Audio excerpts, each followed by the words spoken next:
हम अमृता झा एकटा शिव नचारी गाबि रहल छी। अहाँ सबके नीक लागत तऽ लाइक कमेंट शेयर जरूर करब और सब पर भोला बाबा की कृपा बनल रहे। हर हर महादेव। डमरू बजा क मन मोहि ले कई गौरी के सजनमा। डमरू बजा क मन मोहि ले कई गौरी के सजनमा। दौड़ल दौड़ल गेली गौरी आसन आनैले।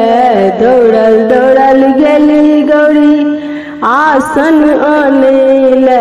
मृगक छाला ओछाल कई गौरी के सजनमा। मृगक छाला ओछाल कई गौरी के सजनमा। डमरू बजा क मन मोहि ले कई गौरी के सजनमा। दौड़ल दौड़ल गेली गौरी जाल आनैले। दौड़ल दौड़ल गेली गौरी जल आनैले। जटा सँ गंगा बहा कई गौरी के सजनमा। जटा सँ गंगा बहा कई गौरी के सजनमा। डमरू बजा क मन मोहि ले कई गौरी के सजनमा। दौड़ल दौड़ल गेली गौरी दीप आनैले।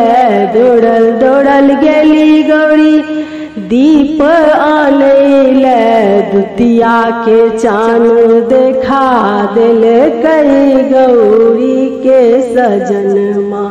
दुतिया के चान देखा कई गौरी के सजनमा। डमरू बजा क मन मोहि ले कई गौरी के सजनमा। दौड़ल दौड़ल गेली गौरी भोजन आनैले।